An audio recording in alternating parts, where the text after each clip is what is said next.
Mencari timba si anak dara, di bawah sarang burung tempur. Salam sembah pembuka bicara. Selamat datang untuk semua. Assalamualaikum dan selamat sejahtera saya ingin ucapkan kepada guru-guru dan pelajar sekalian ke siri webinar bagi kuis STEM Biodiversity sempena Festival Teknologi Hijau dan STEM Biodiversity secara dalam talian peringkat kebangsaan tahun 2022. Saya dengan sukacitanya ingin memperkenalkan dua penceramah kita pada hari ini. Penceramah yang pertama, Profesor Madya Dr. Muhammad Saidi Hassan selaku Timbalan Pengarah Pusat Kurikular dan Pensyarakanan Pusat Kajian Kelesaran Global Universiti Sains Malaysia. Penceramah yang kedua pula, Dr. Nur Alina Muhammad Akib selaku Timbalan Pengarah Pusat Kajian Kelesaran Global Universiti Sains Malaysia. Saya mengambil kesempatan pada hari ini untuk mengucapkan ribuan terima kasih kepada guru-guru dan pelajar kerana sudi menghadiri siri webinar yang telah disediakan. Untuk pengetahuan guru-guru dan pelajar sekalian, siri webinar ini mengandungi dua sesi ceramah. Sesi ceramah yang pertama akan disampaikan oleh Profesor Madya Dr. Muhammad Sayuti Hassan yang bertajuk Konsep Pembangunan Lestari. Manakala, sesi ceramah yang kedua pula akan disampaikan oleh Dr. Nur Alina Muhammad Akib yang bertajuk Pengekalan Biodiversity Kunci Kesejahteraan Sejagat. Tempoh penyampaian ceramah ini adalah selama 45 minit bagi setiap sesi ceramah. Tanpa membuang masa lagi, saya menjemput Profesor Madya Dr. Muhammad Sayuti Hassan untuk menyampaikan ceramah beliau yang bertajuk Konsep Pembangunan Lestari. Majlis mempersilakan. Assalamualaikum warahmatullahi wabarakatuh. Selamat datang adik-adik semua. Pada hari ini nama saya Muhammad Saiti bin Hassan. Sekarang ini bertugas di Pusat Kajian Kelesaran Global sebagai pensyarah kanan. Dan juga pada masa yang sama saya juga mengendalikan perkara-perkara yang berkaitan dengan consultation lah. Maksudnya apa-apa saja yang jabatan-jabatan ataupun agensi yang perlu kepada khidmat konsultansi, maka saya akan sedia untuk membantu tentang apa juga perkara terutamanya yang berkaitan dengan pembangunan lestari. Untuk makluman adik-adik semua, saya telah berkhidmat dengan Universiti Malaysia selama lebih kurang dah hampir kepada 30 tahun dah. Okay? Dekat 30 tahun. Dan saya haraplah adik-adik yang ada di sini dapat belajar sungguh-sungguh supaya suatu hari nanti dapat masuk ke dalam Universiti Sains Malaysia sebagai seorang pelajar di Universiti Malaysia. Jadi pada hari ini saya dipertanggungjawabkan untuk bercakap tentang pembangunan lestari ataupun sustainable development. Okay. Jadi saya akan hurai dengan lebih lanjut selepas ini apa itu pembangunan lestari. Jadi saya ucapkan selamat datanglah kepada adik-adik semua ke Festival Teknologi Hijau dan STEM Biodiversity. Ini kita buat secara dalam talian. Jadi secara dalam talian ni sebenarnya bagus ya. Sebab maklumat yang kita dapat pada hari ini, kita dapat share dengan kawan-kawan kita yang lain. Lagi satu, kita boleh menjimatkan masa kita. Kita tak perlu pergi jauh-jauh ke mana-mana. Dan kita tak perlu untuk membazir tenaga kita, membazir wang ringgit kita dan sebagainya. Jadi banyak kebaikan sekiranya kita buat suatu perkara ni melalui secara online. Cuma satu sajalah kita kena pastikan bahawa internet kita berada dalam keadaan yang baik supaya capaian ataupun pembincangan yang dijalankan secara online tu tidak terganggu.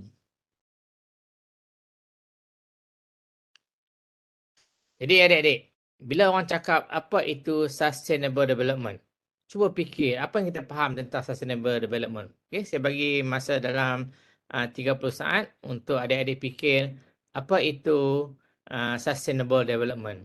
Apa-apa yang adik-adik faham semua. Okay, cuba fikir Zat. Fikir Tak payah tengok handphone pun, tak payah tengok dalam buku dan sebagainya. Cuba fikir apa yang kita faham tentang sustainable development ataupun pembangunan lestari. Okay, cuba fikir sekejap dalam 30 saat.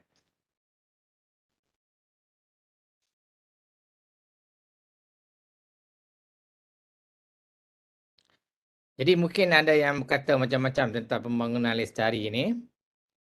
Okay. Mungkin ada yang kata, bulan. Bulan adalah satu pembangunan lestari. Ataupun ada yang kata, antara adik-adik yang ada kat sini, mungkin diorang kata environment ataupun persekitaran. Jadi persekitaran merupakan pembangunan lestari. Ada yang kata pokok. Okay, ada yang kata pokok adalah pembangunan lestari. Ada juga kata buah-buahan ni sebagai pembangunan lestari ataupun di laut tu adalah pembangunan lestari. Sekarang ni banyak orang faham ya. Sebanyak orang faham pembangunan lestari ni adalah pokok-pokok. Kebanyakan lah kalau kita tanya kawan-kawan kita, kebanyakan akan kata pokok-pokok. Ada yang kawan-kawan kita akan kata sungai-sungai, ada pembangunan lestari. Ada yang kata persekitaran yang bersih adalah pembangunan lestari. Sebenarnya apa yang ada dipikir, yang tadi yang saya masa supaya ada dipikir apa itu pembangunan lestari adalah betul. Semua jawapan adalah betul. Okay. Semua jawapan adalah betul. Jadi macam inilah kita tengok. Kalau adik-adik tengok dalam gambar ni, sebuah nombor ni dia boleh jadi nombor 9 ataupun nombor 6. Bergantung kita berdiri di sebelah mana. Okay, berdiri di sebelah mana. Kalau kita duduk di sebelah kiri kat sini, maka kita akan kata nombor ni adalah nombor 6. Tapi kalau kita duduk sebelah sini, kita duduk di sebelah sini, maka kita akan kata nombor 9. Jadi begitulah apa yang dimasukkan dengan pembangunan lestari. Sebenarnya jawapan yang adik-adik bagi, apa yang ada dalam pemikiran adik itu adalah semuanya betul. Okay, semuanya betul. Mungkin ada antara adik-adik yang fikir bahawa pembangunan lestari ada yang kata dalam hutan. Bila kita masuk dalam hutan, pokok-pokok banyak dalam hutan, maka itu kita kata pembangunan lestari. Mungkin ada antara adik-adik tadi, adik fikir bahawa sungai yang bersih, contoh dekat rumah kita ada sungai, maka sungai itu bersih. Jadi orang tak kacau pun sungai itu elok aja. Itu juga kepahaman yang selalu orang kata bahawa apabila satu kawasan itu bersih, tak diganggu, maka itu adalah juga pembangunan lestari. Itu pun betul, pembangunan lestari. Dan ada yang kata tempat tersebut banyak burung, okay? Banyak haiwan-haiwan, banyak tempat-tempat menarik yang kita boleh tengok, pemandangan yang indah. Itu adalah pembangunan lestari. Jawapannya betul. Itu semua jawapan adalah betul. Tetapi untuk jawapan yang paling tepat, paling tepat, pembangunan lestari adalah, ini jawapannya. Pembangunan lestari adalah satu pembangunan, kalau kita tengok di sini, satu pembangunan di mana pembangunan yang memenuhi satu kehendak sosial. Jadi kita kena fikir bahawa pembangunan itu adalah sosial.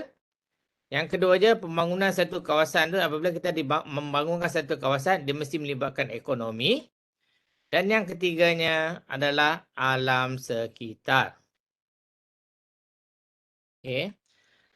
Jadi ia memenuhi kehendak sosial. Saya akan terangkan apa dia sosial, apa dia ekonomi, apa dia alam sekitar.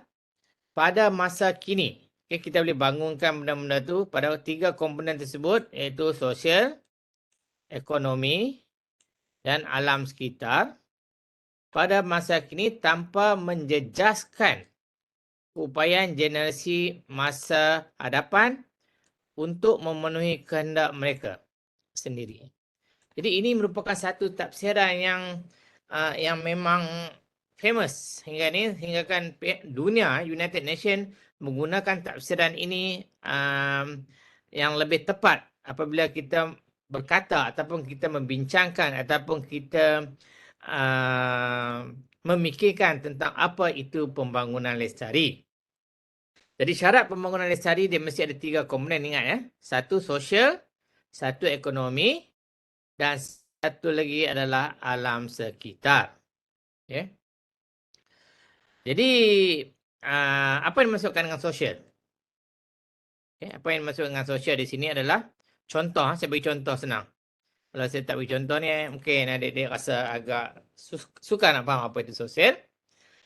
Sosial adalah apabila kita membangunkan, contohnya di sekolah.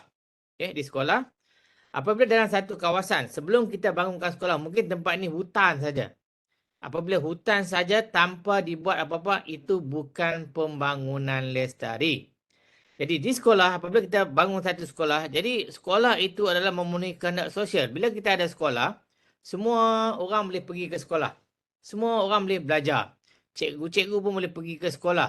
Lepas tu di sekolah ada macam-macam aktiviti. Mungkin ada surau dekat sekolah, ada bilik belajar, ada kipas angin, ada aircon. Ini merupakan perkara yang memenuhi kehendak-kehendak sosial.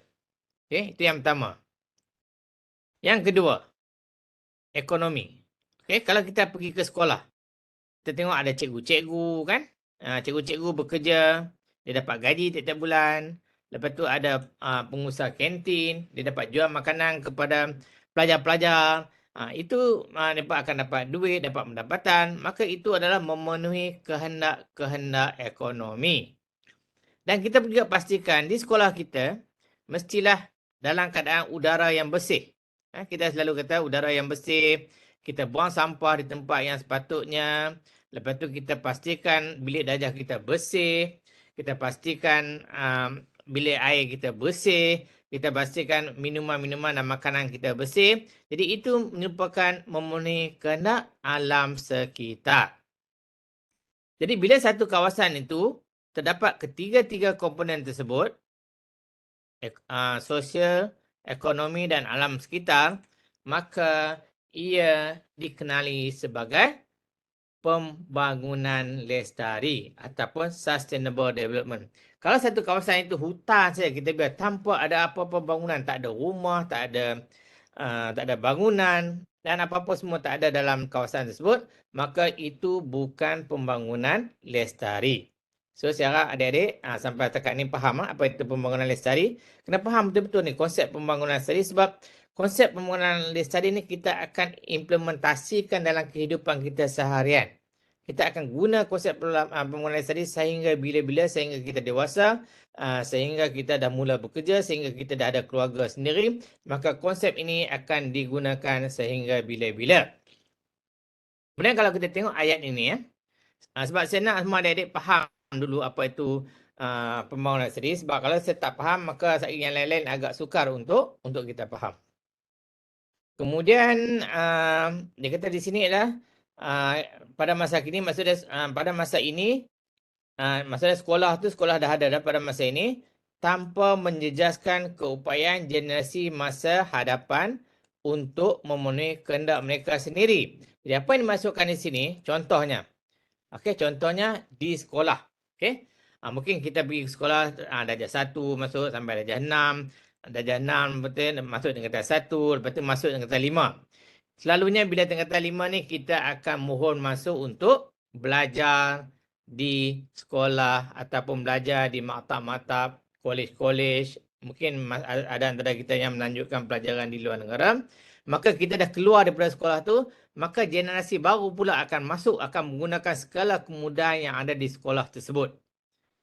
Maksud dia, sekolah tersebut masih duduk dalam keadaan yang baik, dalam keadaan selesa, dalam keadaan di mana persekitarannya agak baik, dalam keadaan di mana kita masih menggunakan semua peralatan-peralatan bilik kelas, kita boleh guna padang permainan dan sebagainya, maka keperluan tersebut yang dulu kita guna, sekarang akan digunakan oleh pelajar-pelajar lain pula. Itulah yang dimaksudkan dengan memenuhi kehendak generasi akan datang. So, saya harap semua faham apa itu yang dimaksudkan dengan pembangunan lestari. Ini dikemukakan oleh seorang yang agak mahir, seorang yang pakar tentang pembangunan lestari, iaitu Brundtland. Kita panggil Brundtland's Commission Report 1987. So, saya harap semua sekarang faham apa itu pembangunan lestari.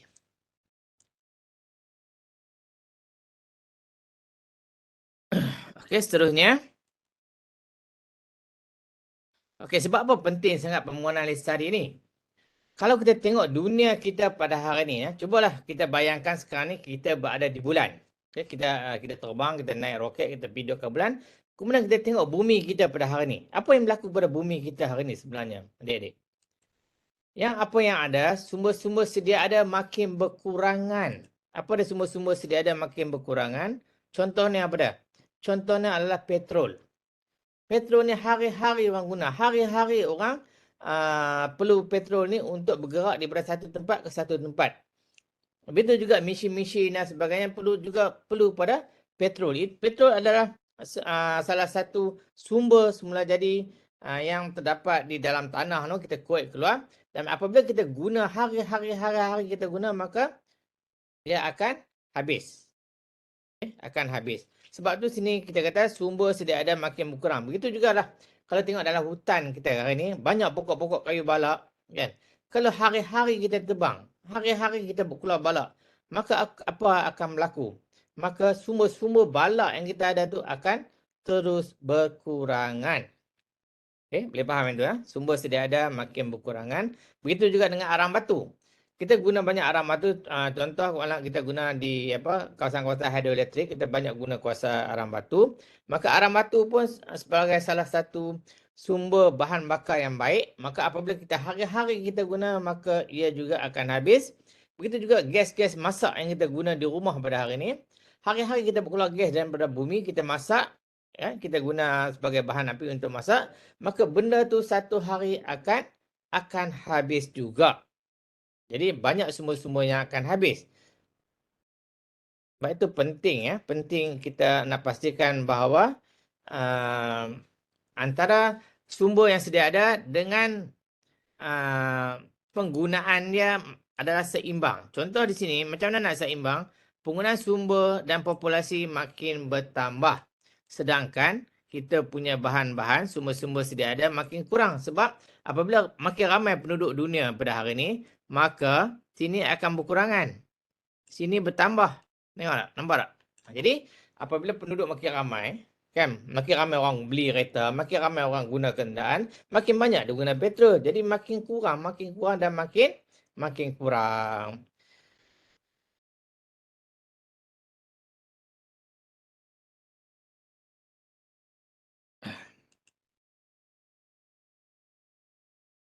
Jadi contoh-contoh yang kata tadi ialah contoh-contoh bahan-bahan sumber sedia ada atau resources, sumber-sumber bumi yang kita ada, contoh petroleum, coal dan timber. Hari ini sebenarnya dunia kita makin lama makin kekurangan sumber-sumber alam semula jadi. Sebab tu penting ya, penting kita kena faham apa itu pembangunan lestari untuk memastikan bahawa walaupun kita tak dapat sekat benda-benda sumber, kita takkan nak sekat daripada penggunaan arang batu dan sebagainya, penggunaan petrol. Kalau kita sekat, maka mana kereta nak berjalan. Tapi kita ada cara di mana kita boleh kurangkan penggunaan tersebut. Contoh mungkin petroleum kita mungkin akan habis dalam masa 10 tahun akan datang. Jadi mungkin dengan mengurangkan penggunaan petrol tadi, kita boleh jangka hayat petroleum yang ada di dalam bumi kita ni mungkin daripada 10 tahun kita boleh lanjutkan lagi kepada 50 tahun contohnya.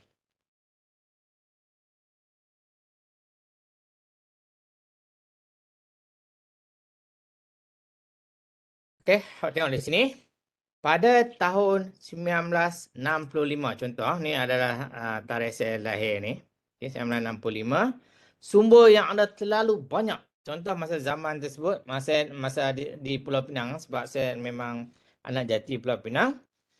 Masa tahun saya masih sedang, masa saya dari 1972, pada tahun 1972, saya tengok di Pulau Pinang ni banyak sawah-sawah padi, banyak bukit buka di Pulau Pinang ni, banyak kebun-kebun durian, kebun rambutan dan sebagainya pada tahun tersebut.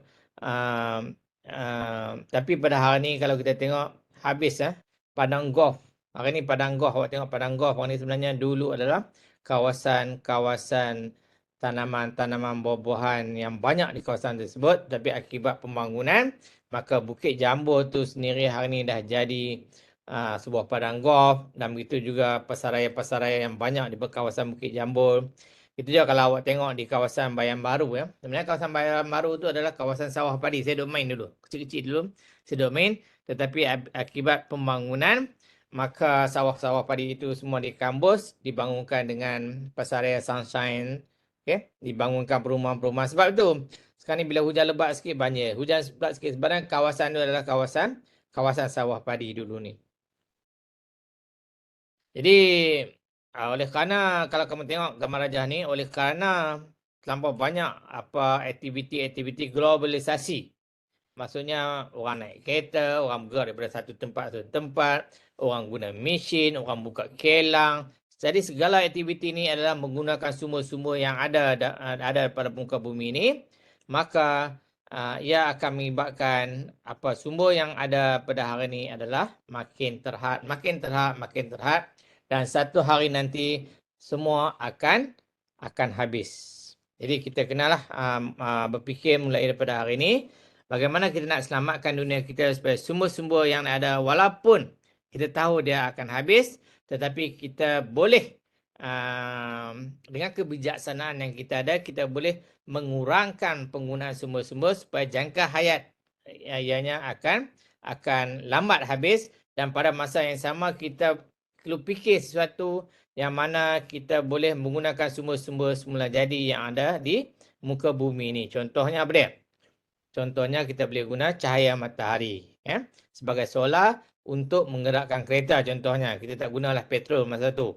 Jadi kamu ni sebagai generasi akan datang yang akan menjadi pemimpin negara pada suatu hari nanti, cubalah berfikiran dan belajarlah sungguh-sungguh supaya menjadi orang yang intelek, orang yang bijaksana dalam memastikan bahawa dunia kita dapat diselamatkan daripada kehancuran yang tiap-tiap hari akan berkurangan sumber-sumber yang sedia ada.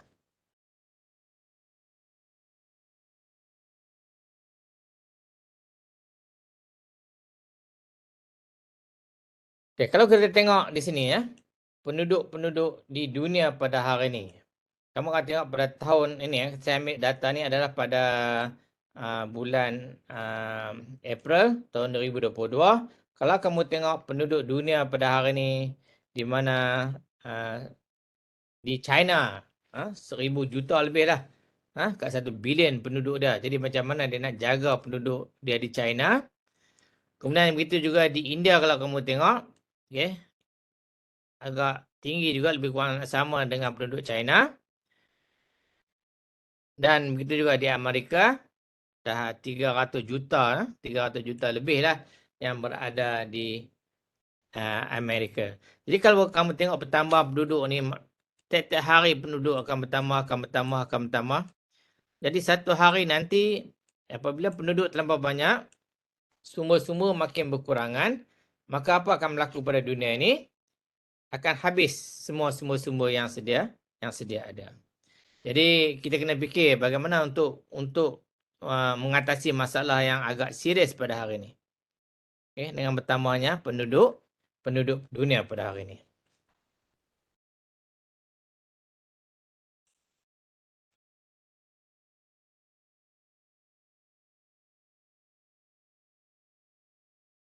Jadi kalau kita tengok gambar ni sebenarnya pada tahun 2010 di sini kalau kita tengok graf ni 2010, pada masa tersebut kita dah perlu pada 1/2 bumi. 1/2 bumi ni maksudnya sumber-sumber yang patut kita ada adalah 1/2. Dan pada tahun 2050 patutnya kita kena ada penduduk dunia ni kena duduk di 3 buah bumi. 3 buah bumi kena ada baru cukup untuk menampung kehidupan. Okay? Kita boleh cukup untuk menampung kehidupan. Tetapi apa yang berlaku pada hari ini, kita cuma adalah 1 bumi sahaja. Dengan 1 bumi yang ada pada hari ini, kita nak menampung penduduk dunia. Kita tahu penduduk dunia berapa hari ini?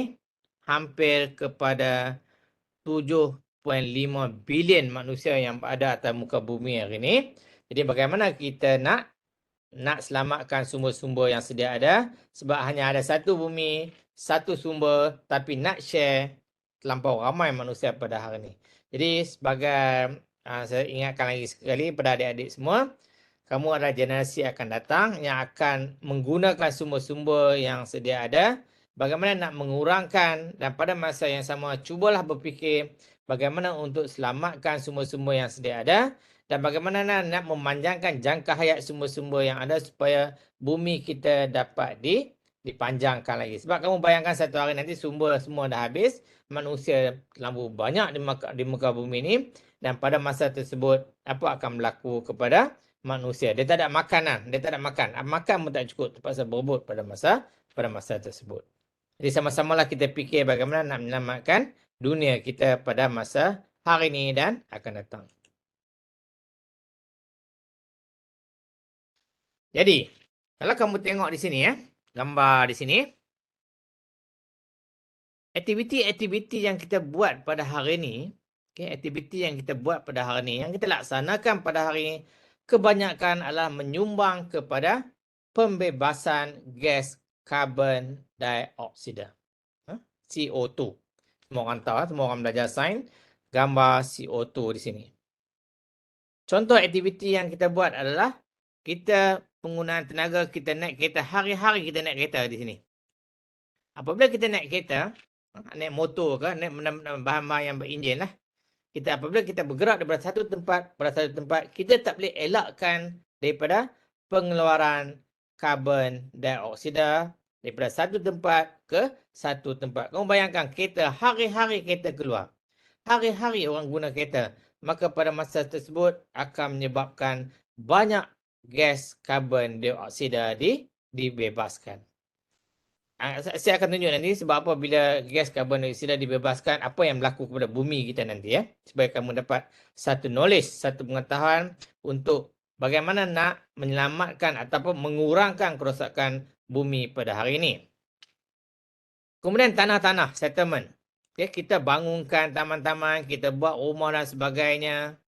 Jadi mungkin sebelum ni kita ada kawasan-kawasan pokok yang indah-indah, tapi oleh kerana pembangunan yang tidak terkawal, maksudnya pembangunan boleh buat, tapi kalau tidak terkawal, maka secara automatiknya bila kita tebang pokok-pokok dan sebagainya, maka pokok-pokok ni sebenarnya adalah salah satu makhluk, kita boleh kata makhluk lah, pokok-pokok ni dia menyerap dia menyerap karbon dioksida dan membebaskan gas oksigen. Tetapi oleh kerana pokok-pokok semua kita tebang, maka gas-gas yang dikeluarkan tadi oleh asap-asap kereta dan sebagainya, mana dia nak pergi? Dia tak ada tempat nak pergi sebab semua pokok-pokok dah ditebang.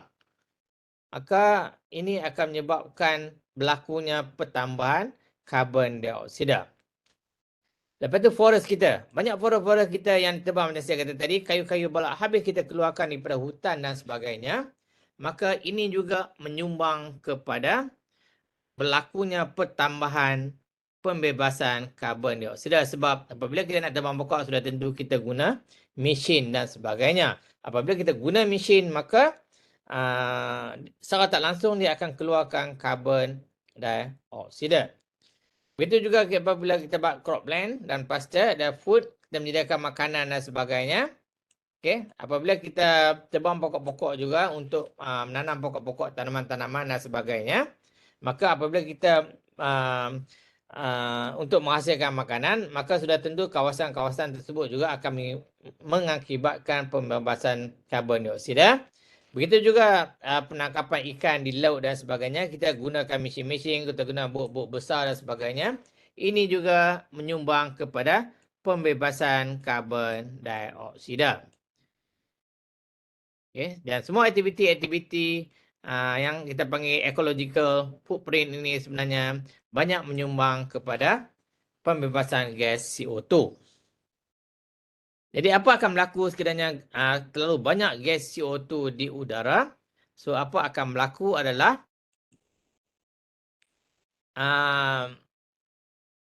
pembebasan CO2 ni akan bertambah macam saya kata tadi, iaitu dengan menggunakan bahan-bahan bakar, fuel, menggunakan kereta dan sebagainya. Begitu juga apabila kita terlalu banyak guna elektrik di bilik darjah kita, contohnya di bilik kelas kita, terlampau banyak guna elektrik, maka ia juga akan menyebabkan pembebasan CO2 Jadi pastikan adik-adik, kalau di kelas, saya nak ingat adik-adik semua, kalau kita tak ada di kelas, tolong off semua lampu, semua kipas, sebab ini adalah penyumbang yang agak besar juga kepada pembahasan CO2. Begitu juga kalau di rumah kita, kalau lampu-lampu yang tak pakai, kipas-kipas yang tak pakai, aircon yang tak pakai, sila switch off supaya kita dapat mengurangkan pengeluaran CO2. Begitu juga penggunaan gas yang hari-hari kita guna gas untuk bahan bakar juga akan membebaskan CO2.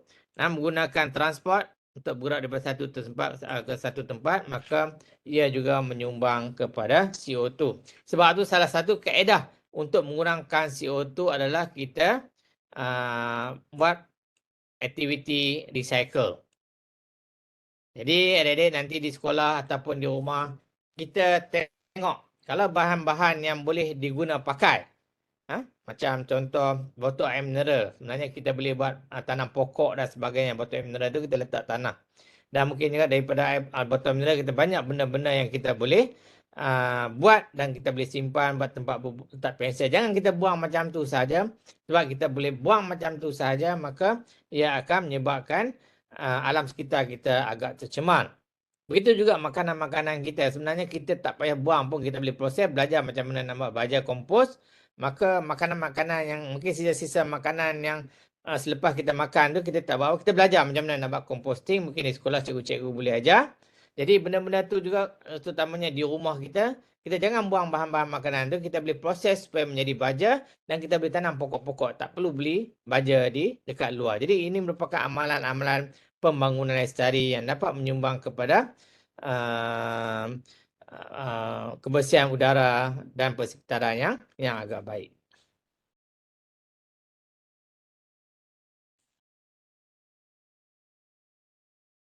Jadi macam saya kata tadi, setiap pembangunan yang kita buat, apa-apa saja bentuk bangunan, nak buat rumah ke, nak buat sekolah ke, nak buat hospital ke, mesti kita pertimbangkan 3 komponen tadi, iaitu kawasan pembangunan tersebut mesti menyumbang kepada ekonomi, dan pada masa yang sama kita menjaga persekitaran yang baik di setiap kawasan pembangunan, dan society ini sebenarnya dia memenuhi kehendak-kehendak sosial. Jadi apabila ada pembangunan, adik-adik semua, kalau ada di mana-mana saja pembangunan yang kita buat, pastikan konsep ketiga-tiga komponen ini kita tak boleh tinggalkan, iaitu ekonomi, persekitaran dan juga sosial ataupun society.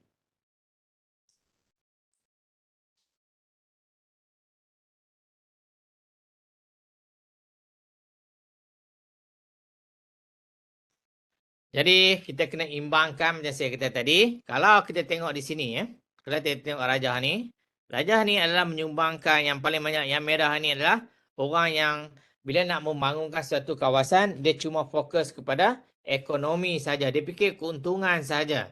Maksud contohnya kalau dia buat rumah satu tempat tu, dia tebang semua pokok-pokok, dia tebang semua kawasan-kawasan tersebut dan dia tak ambil kira sangat tentang hal-hal manusia ni.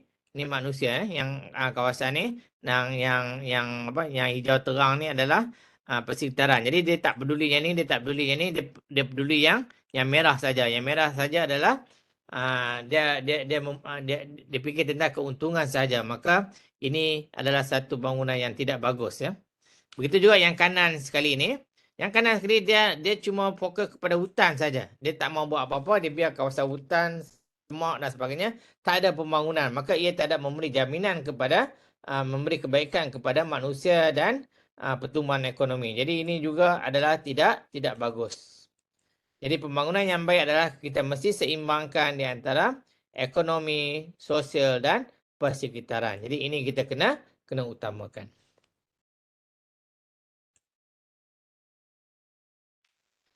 Jadi banyak isu-isu yang berlaku pada hari ini disebabkan oleh pembangunan lestari, iaitu pembangunan yang kita tidak kawal, maka ia akan menjejaskan. Mungkin di Malaysia ni kurang isu tentang water, tetapi di dunia pada hari ini dia akan menyebabkan bila berlakunya kemarau kadang-kadang akan menyebabkan tanah kering kontang. Okey, jadi manusia-manusia di luar sana, terutamanya di Afrika dan sebagainya, mereka tidak mendapat minuman yang baik, air yang bersih. Begitu juga isu yang kedua adalah berkaitan dengan energi. di mana ada kawasan-kawasan yang tak ada elektrik, walaupun kita rasa di Malaysia ni banyak elektrik, boleh guna elektrik, tak ada rumah yang tak ada elektrik.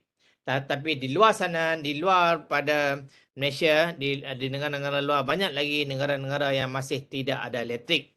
Jadi bila tak ada elektrik, ia akan menyebabkan aktiviti ekonomi tidak dapat dijalankan dengan baik. Dan begitu juga isu-isu berkaitan dengan health, di mana kita pun tahu sebelum ni kita diserang oleh COVID-19 kan. Seluruh dunia, bukan kata Malaysia saja, seluruh dunia berhadapan dengan masalah COVID-19.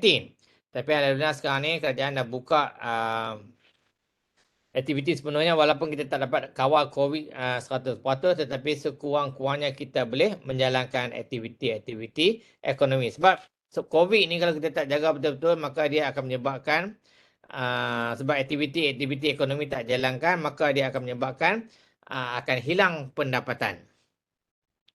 Begitu juga masalah-masalah isu tentang agriculture ya. Sebab kalau kita hari-hari kita buat tanaman, kita tanam pokok dan sebagainya, kita terpaksa tebang pokok lain kan. Kalau kita nak tanam tanaman yang kita nak, maka ia akan menyebabkan tanah kita akan menjadi kurang subur. Jadi bila kurang subur, ia akan memberi kesan kepada biodiversity. Oleh kerana tanah tadi kurang subur, maka ia akan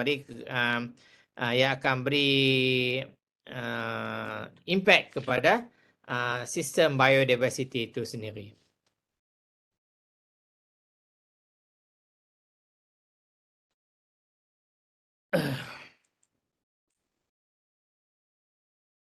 Jadi masalah seterusnya yang berlaku pada dunia hari ini, kalau kita tidak mengikut konsep pembangunan lestari, sebagaimana kita tahu, ia akan menyebabkan perubahan cuaca dan disaster risk management. Maka apabila ini berlaku, kita pun tahu kadang-kadang kita, terutama di Malaysia, dulu kita kata hanya bulan 12, okay? 12 saja yang hujan lebat di Malaysia ni. Tetapi kalau kita tengok pada hari ini punya keadaan, dia boleh hujan sepanjang tahun, hujan lebat sepanjang tahun. Dan kadang-kadang dia kering, panas dan panas di Malaysia ni sepanjang tahun. Jadi cuaca dah tak menentu sekarang ni.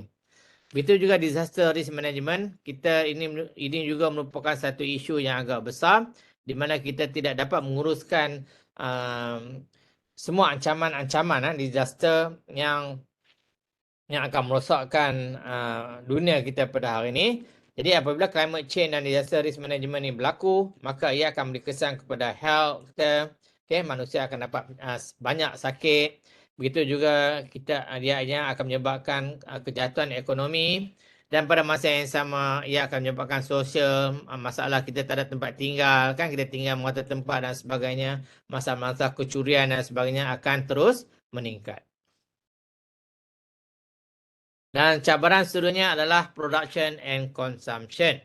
Jadi, kalau kita tak buat satu yang kita tak kawal betul-betul segala jenis production, contohnya ya, production and consumption ya. Kadang-kadang patutnya handphone lah, contoh handphone. Kita perlu hanya satu handphone. Tetapi kadang-kadang kita tengok ada manusia yang ada 2-3 handphone dia ada. Jadi, itu yang kata pengeluaran dan penggunaan itu tidak seimbang. Maka ia akan menjadikan impact kepada environment. Kadang-kadang dia guna handphone sekejap, handphone tu boleh pakai lagi, dia tukar yang baru dah. Contoh. Jadi handphone yang lama tu dia buang. Bila dia buang sebenarnya, ia tidak akan mereput dalam tanah. Maka ia akan menjadi satu bahan chemical. Maka bahan chemical tadi akan merosakkan alam sekitar. Pada masa yang sama, ia akan menjejaskan persekitaran dan udara kita akan menjadi tidak bersih. Jadi pastikan adik-adik semua kalau nak beli handphone tu seorang satu dah cukup, dah memadai. Kalau nak share lagi bagus. Dia beradik kadang-kadang dua beradik duduk dalam rumah tu, satu handphone share dua orang pun tak apa. Bukan ada apa pun. Okay, and then yang ketiganya adalah major challenge. Seterusnya adalah population dan poverty. Di mana manusia makin hari makin tambah, makin hari makin banyak. Maka tak secara langsung apabila manusia ramai, maka peluang-peluang pekerjaan akan menjadi bertambah susah. Apabila peluang pekerjaan bertambah susah, maka secara automatik ia akan menyebabkan manusia akan terus hidup dalam kemiskinan. Okay? Manusia akan terus miskin dan terus miskin. Jadi isu tadi. Okey, isu tadi apabila saya kata bahawa apabila saya kata bahawa karbon dioksida dilepaskan dengan terlalu banyak ke udara, apa akan berlaku di sini adalah di sini akan menyebabkan satu lapisan satu lapisan CO2. Dia panggil CO2 di dunia pada hari ini. Dan ini adalah matahari. Jadi sun ray dia tu, ataupun sunlight dia tu bila dia kena bumi pada hari ni, pada ni bumi hijau ni bumi. Bila dia kena bumi maka dia punya kepanasan tu dia tak boleh keluar disebabkan oleh CO2 kat sini. Lapisan CO2 tu dia tak boleh lah. Jadi bila dia tak boleh keluar maka akan berlakulah greenhouse gas. Greenhouse gas adalah apa yang dimaksudkan dengan greenhouse gas adalah kepanasan yang berlaku di atmosfer, di udara, di ruang udara. Sebab tu kita mau tak mahu pada hari ni kita rasa dunia kita makin hari makin panas. Disebabkan inilah. Sebab kalau kita tak berjaya untuk kurangkan CO2 ni, maka dunia kita akan terus panas dan terus panas. Sebab tu saya kata tadi, isu utama kalau kita boleh kurangkan pengeluaran CO2 di dunia pada hari ini, maka banyak permasalahan yang kita dapat selesaikan. Jadi adik-adik semua mula hari ini cuba fikir macam mana nak kurangkan CO2 tu. Nanti berbincang dengan guru dalam kelas dan sebagainya, apa aktiviti yang kita buat untuk mengurangkan CO2. So, ini gambar yang saya bagi tahu tadi. Jadi sama apa yang saya terangkan tadi, iaitu ini light daripada sun ray, daripada matahari. Ini lapisan CO2 ni tadi yang saya kata tadi. Jadi dia akan trap semua kepanasan daripada matahari akan trap di sini. So more heat get trap. Jadi kepanasan terlampau banyak. The gas keep earth warm enough. Jadi gas-gas yang masuk ke dalam kawasan ni adalah semuanya jadi panas. Jadi kepanasan tu dia tak boleh keluar. Tak boleh keluar. Disebabkan oleh oleh CO2, lapisan CO2 tadi, maka atmosfer kita sepanjang semua ni akan menjadi bertambah panas. Jadi bila dunia kita bertambah panas, apa akan berlaku? Konsekuennya, apa akibat dia? Apa yang akan berlaku pada dunia kita pada hari ini akibat daripada kepanasan yang berlaku?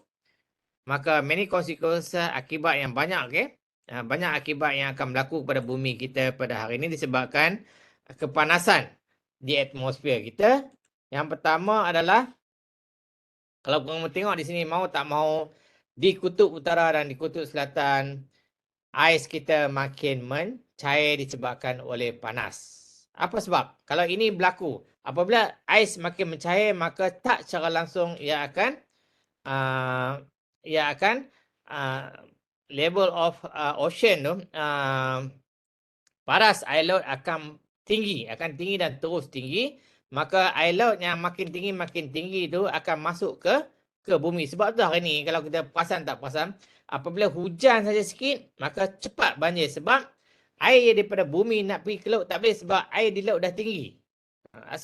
Akibat perkara tersebutlah maka agak sukar untuk air yang daripada darat untuk mengalir masuk dalam laut. Kamu perasan tak perasan di Pulau Pinang ni sendiri, kalau hujan sikit je dalam 1 jam banyak kawasan yang banjir. Macam di sini di Boston, Amerika, kalau kamu tengok di sini gambar dia tunjuk sini, kalau air laut naik 3 meter, maka seluruh bandar Boston yang agak terkenal tu di Amerika akan tenggelam. Dan benda yang sama tak mustahil berlaku di Pulau Pinang. Kalau air laut makin naik, makin tinggi, maka Pulau Pinang juga akan tenggelam pada satu hari nanti. Jadi cepat-cepatlah kita fikir tentang perkara ni. Dan begitu juga apabila ais-ais dah mula cair, maka banyak kehidupan yang akan mati. Sebab contoh binatang ni, kalau kita tengok dia hidup atas ais, tetapi oleh kerana ais dah mula mencair, maka ia akan tenggelam dan akan mati. Dan kalau kita tengok di sini adalah 34 juta manusia mati setiap tahun oleh kerana air kotor. Air yang kotor. Mereka terpaksa minum air yang kotor di sini air yang tak bersih, terutama di kawasan Afrika dan sebagainya, kawasan-kawasan pedalaman, mereka terpaksa minum sebab mereka tak ada pilihan. Berbanding dengan Malaysia ni, air kita masih lagi bersih kalau nak berbandingkan dengan negara-negara di luar sana. Dan begitu juga akibat daripada pembangunan yang tak lestari tadi, ia akan menyebabkan kerosakan muka bumi pada hari ini. Di mana kalau kita tengok lebih pada 7.5 juta kanak-kanak yang berusia 5 tahun mati disebabkan oleh kekurangan zat dan sebagainya. Jadi kita perlu fikir juga perkara-perkara ni. Dan begitu juga oleh kerana di dunia pada hari ini, kalau kawasan dunia kita dah panas, maka tak ada air untuk menyirami tanaman kita, maka akibatnya akan berlakulah kemarau panjang dan di mana banyak pokok-pokok yang akan mati dan sebagainya sebab 40% daripada penduduk dunia pada hari ini adalah mengusahakan tanaman untuk terus hidup. Jadi kalau dia tak dapat menyediakan tanaman, maka mereka juga tidak ada makanan untuk terus hidup. Dan begitu juga apabila kerosakan biodiversiti berlaku, di mana banyak hutan-hutan kita tebang, maka kehidupan-kehidupan yang sepatutnya berada di hutan tak ada tempat nak pergi mana-mana. Sebab tu kadang-kadang kita tengok ada gajah-gajah yang serang penduduk kampung pergi makan tanaman-tanaman sebab mereka diganggu oleh manusia tempat tinggal mereka. Macam kita lah, kalau rumah kita orang ganggu, kita pun marah. Begitu juga binatang-binatang ni, kalau kita mengganggu kehidupan mereka di dalam hutan, maka mereka juga tak ada tempat, mereka juga akan merosakkan tanaman-tanaman yang kita buat. Dan ni macam saya kata tadi, kalau air terus naik, tak mustahil satu hari nanti Pulau Pinang juga akan ditenggelami oleh air akibat daripada paras air yang terus meningkat daripada hari ke hari. Jadi kita kena fikir bagaimana nak selamatkan dunia kita supaya kita tak tenggelam seperti mana yang berlaku di luar-luar negara nanti.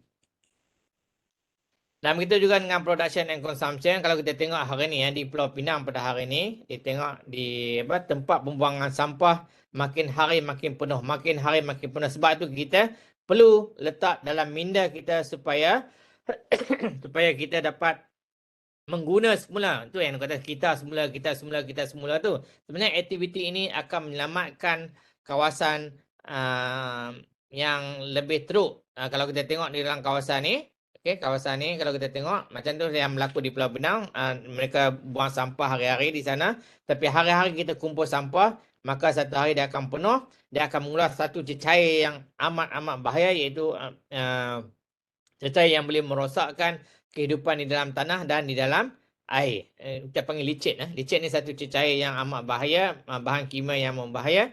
Dia boleh mematikan semua kehidupan di dalam tanah dan dia boleh mematikan kehidupan di dalam sungai dan sebagainya. Jadi apabila bayangkan kalau kita buat kita semula, jadi sampah-sampah kita tak perlu buang di tempat pembuangan sampah. Kita boleh guna produk tu semula. Contoh macam makanan yang saya kata tadi, kita boleh recycle balik makanan tu untuk buat baja dan sebagainya.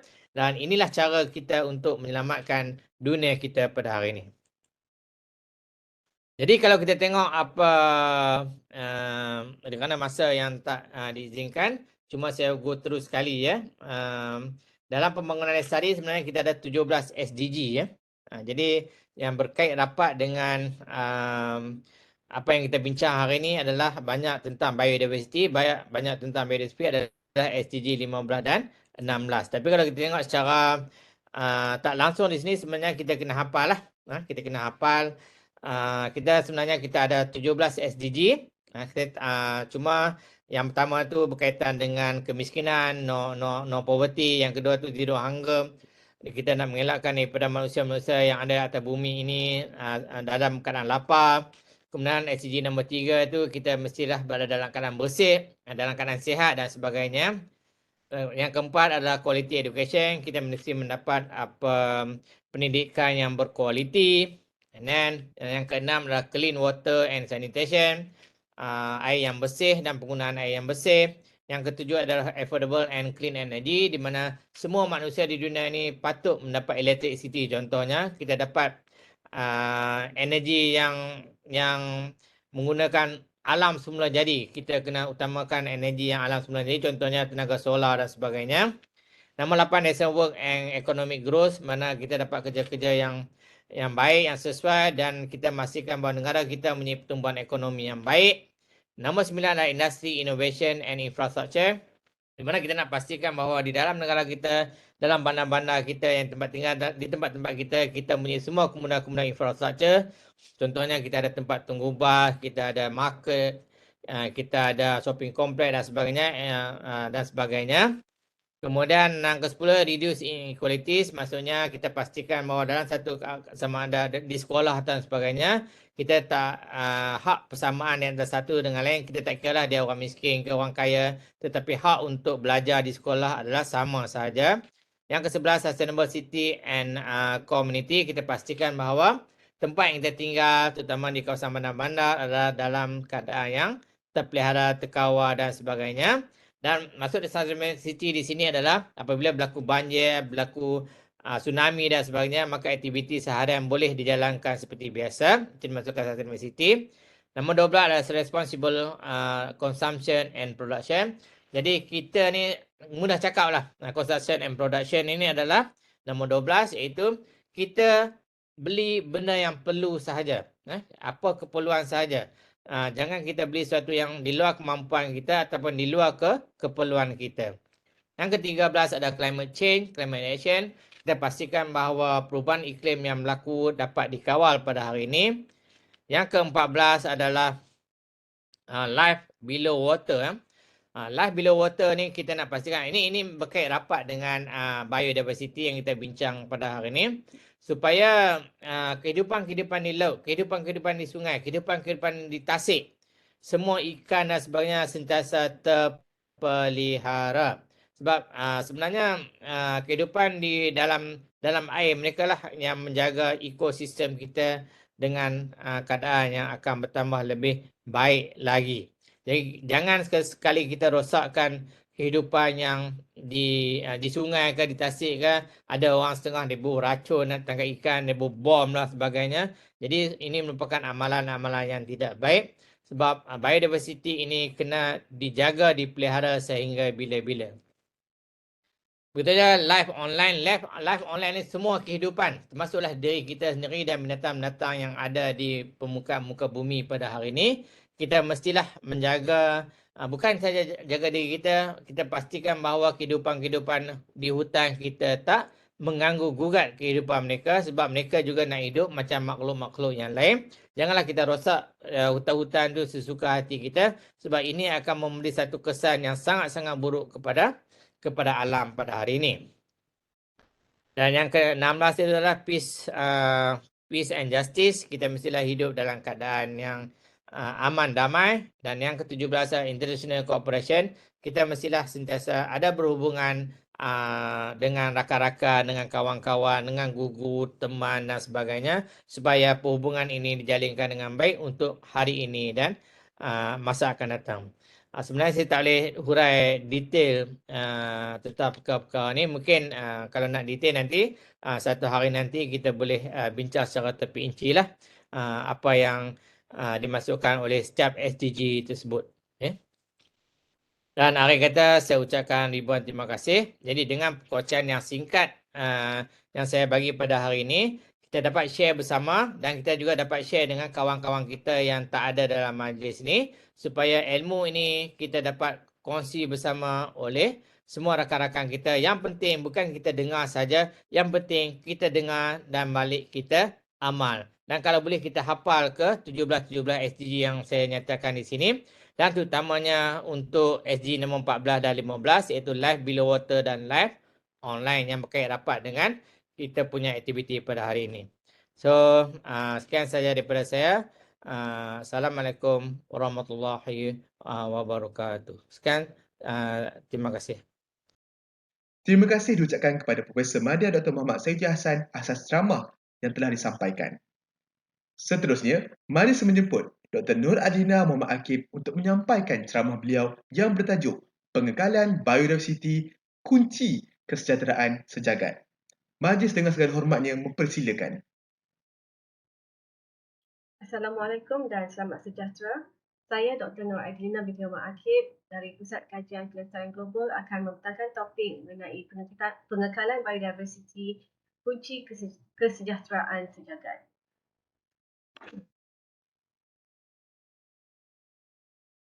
Berikut ialah subtopik yang akan saya bentangkan. Pertama sekali mengenai definisi biodiversity. Keduanya, kepentingan biodiversiti kepada manusia. Ketiga, ancaman kepada biodiversiti. Keempat, dasar pemeliharaan biodiversiti di Malaysia. Kelima, kempen kesedaran berkisarkan biodiversiti, dan akhir sekali kita akan pergi ke arah rumusan. Sebelum kita mula dengan lebih lanjut, kita perlu memahami apakah definisi biodiversity. Okay, so biodiversity atau dalam bahasa Inggeris, ejaannya ialah biodiversity. Ia pertama sekali digunakan pada tahun 1985 dari singkatan Biological Diversity. Ia dicipta oleh Walter Rosen dari National Research Council sebagai tajuk dalam seminar yang beliau anjurkan untuk berbincang mengenai kepelbagaian biologi ataupun dikenali sebagai Biological Diversity. Oleh itu, boleh difahami biodiversity ialah kepelbagaian hidupan di atas bumi ataupun keanekaan hidupan di atas bumi. Dan biodiversity ini terdiri daripada 3 peringkat, iaitu ia bermula dengan genetik, kepelbagaian genetik, kemudian menaik ke peringkat spesies dan akhirnya kepada keseluruhan ekosistem seperti hutan atau terumbu karang di mana kehidupan berinteraksi dengan persekitaran fizikal. Dan interaksi yang pelbagai ini menyebabkan bumi boleh didiami selama berbilion tahun lamanya. Dan secara ringkasnya, biodiversity adalah kepelbagaian hidupan di bumi bermula dari gen ke ekosistem dalam semua bentuk dan semua interaksinya. So that is maksud biodiversity secara amnya.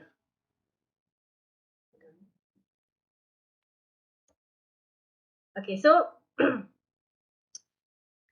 kita akan pergi satu persatu lah mengenai apakah itu kepelbagaian genetik. So, kepelbagaian genetik ialah variasi biologi yang berlaku dalam spesies. Jadi, disebabkan adanya kepelbagaian genetik, ia membolehkan spesies menyesuaikan diri apabila persekitaran berubah. Right? Dan kepelbagaian genetik amat penting.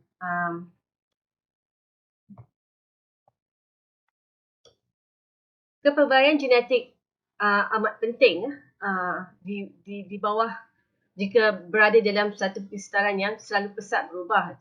Jadi contohnya kita lihat di sini, kita tengok bakal anjing yang berbeza, dia spesies yang sama tapi dia mempunyai kepelbagaian genetik yang membuatkan dia punya bentuk anjing tu berbeza lah, dia punya bulu dan sebagainya, saiz dan pelbagainya lah. So bakal anjing dia berbeza hasil daripada pembiakan yang terpilih. Okay, dan juga kepelbagaian genetik juga dilihat daripada lebih daripada 50,000 jenis beras dan lebih daripada 1,000 jenis mangga itself yang boleh ditemui di India. Berikutnya kita pergi ke kepelbagaian spesies pula. Okay.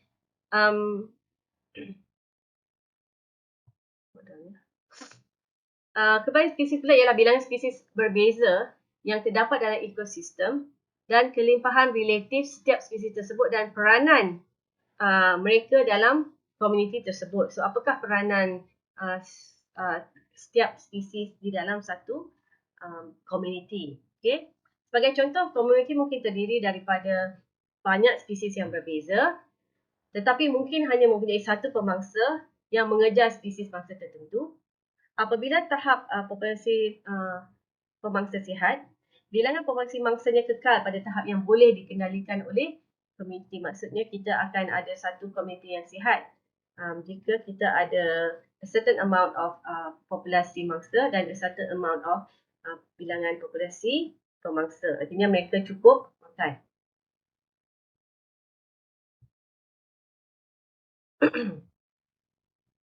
Seterusnya ialah kepelbagaian ekosistem.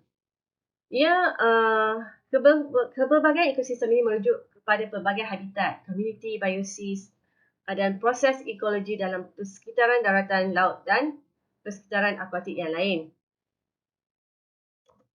Sebagai contoh, kawasan yang mempunyai keberbagian diversiti yang tinggi membentuk mozaik geografi yang dapat membantu melindungi keseluruhan kawasan daripada berlakunya perubahan yang drastik. Itu ialah keberbagian ekosistem dan kesemua keberbagian daripada keberbagian spesies dan ekosistem membentuk satu keberbagian biodiversity.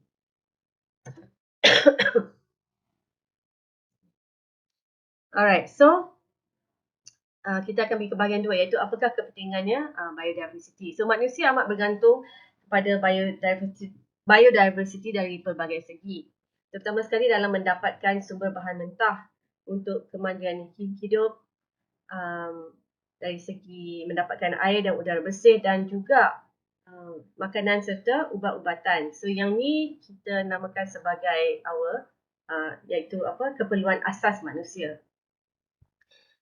Dan yang paling penting dalam kepentingan biodiversity ini ialah perkhidmatan ekosistem.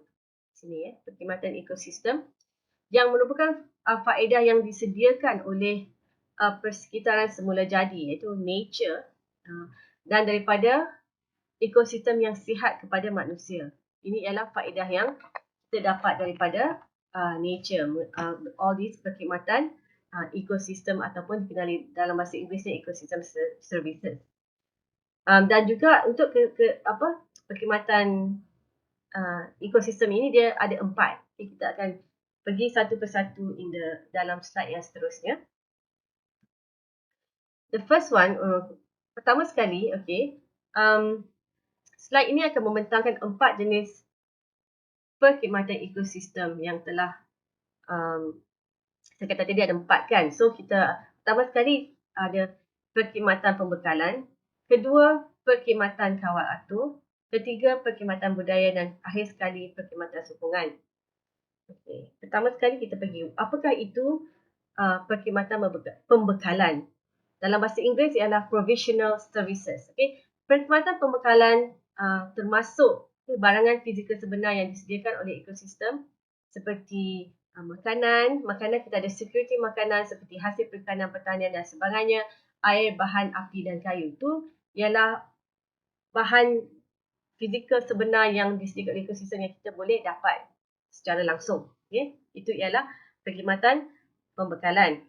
Seterusnya ialah perkhidmatan kawal atur seperti perkhidmatan mengawal atur iklim sebab iklim kita dikawal.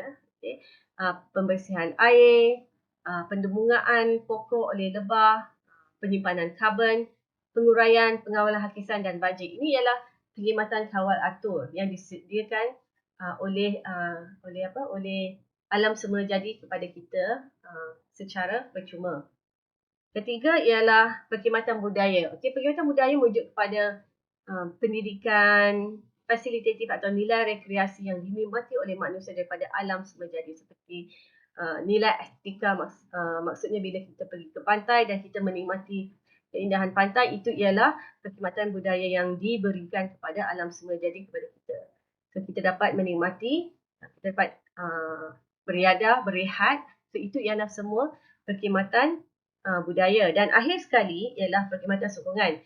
Perkhidmatan ini tidak memberi manfaat secara langsung kepada manusia. Kita tak nampak. Okay, macam makanan kita nampak. Perkhidmatan kawal atur kita sort of nampak. Perkhidmatan budaya memang kita nampak lah sebab kita pergi bercuti semua kita boleh nampak. Okay. Tapi perkhidmatan sokongan ini tidak memberi manfaat secara langsung kepada manusia. Sebaliknya, ia adalah asas kepada 3 jenis perkhidmatan ekosistem yang tersebut di atas. So, dia menyokong ketiga-tiga perkhidmatan ini. Contoh perkhidmatan sokongan termasuk biodiversity, pengeluaran utama daripada tumbuhan, penggunaan tanah dan kitaran nutrien. Itu ialah perkhidmatan sokongan. Ia memberi sokongan dan tidak memberi manfaat secara langsung kepada manusia, tapi jika dia tak ada, all these perkhidmatan 1, 2, 3 ini tidak akan wujud.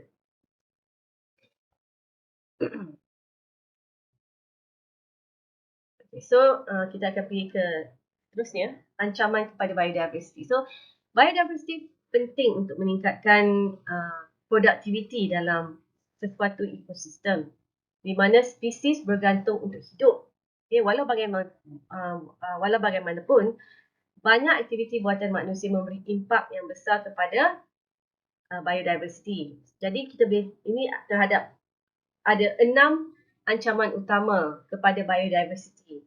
Yang pertama sekali ialah, kalau kita lihat di sini, ialah perubahan iklim. Okay? Perubahan ini mengganggu habitat dan spesies semula jadi. Terutama sekali spesies yang sensitif terhadap perubahan iklim. Contohnya kawasan terumbu karang. Okay, suhu air yang meningkat atau turun boleh memberikan tekanan kepada polip yang hidup dalam karang atau dalam coral reef lah tu, yang menyebabkan mereka kehilangan algae. Sebab dalam coral reef ni dia ada bersimbiosis dengan algae. Zooxanthellae nama algae tu. Okay, dan dia hidup dalam tisu polip. Okay, jika suhu tinggi atau suhu rendah, dia mungkin tidak dapat hidup dan dia akan mati. Dan sebab itu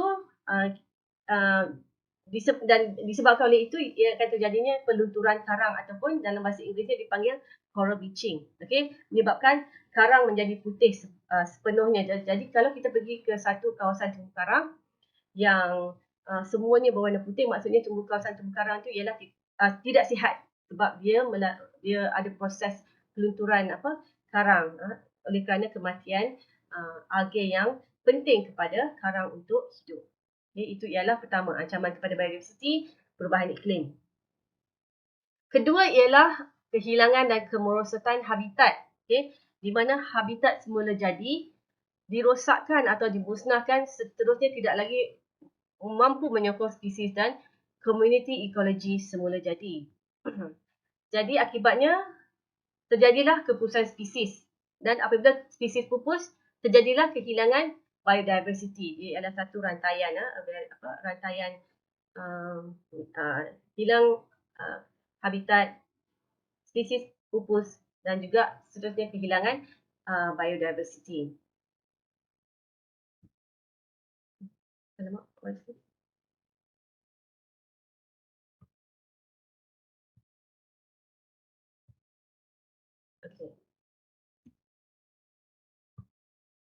Seterusnya ialah pencemaran. Okay.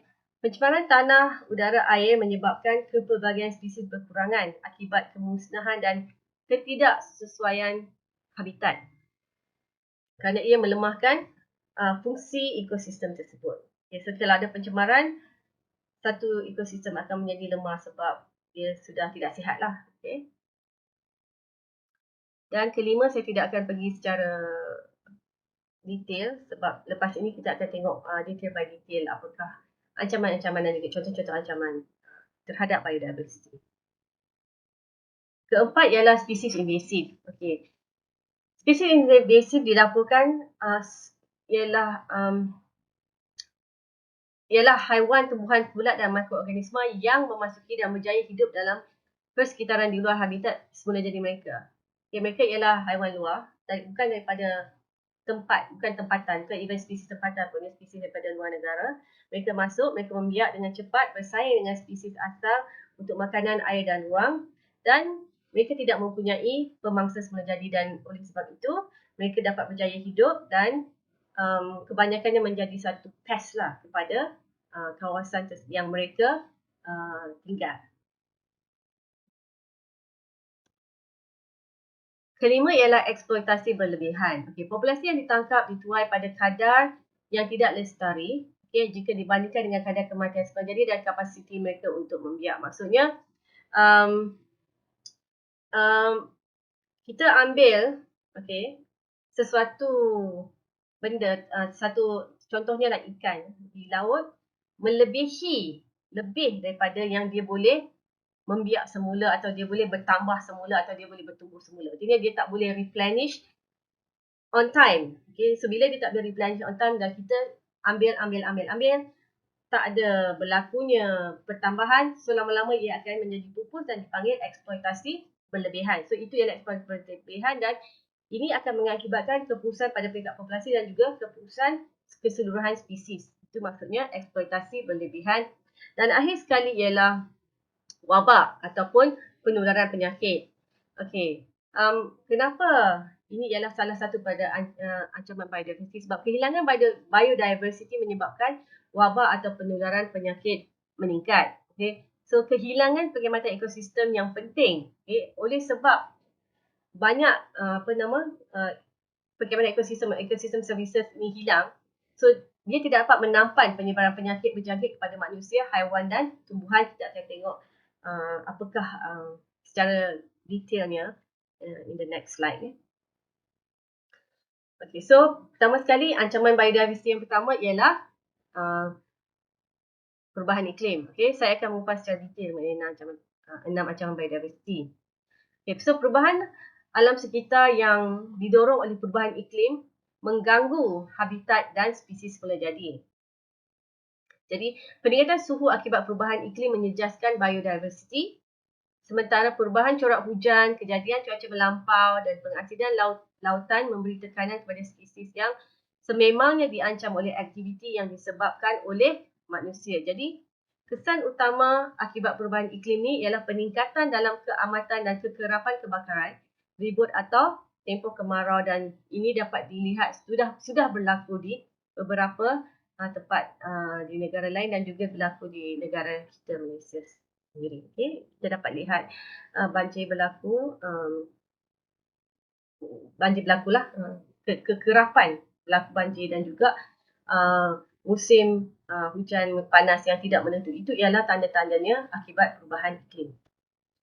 Contoh perubahan iklim ni kalau kita boleh ingat di Australia pada penghujung tahun 2019 dan permulaan 2020, 97,000 kilometer persegi hutan dan habitat sekitarnya musnah akibat kebakaran yang besar dan menjadi bertambah buruk oleh perubahan iklim. So oleh sebab perubahan iklim berlaku, so dia menjadi bertambah buruk.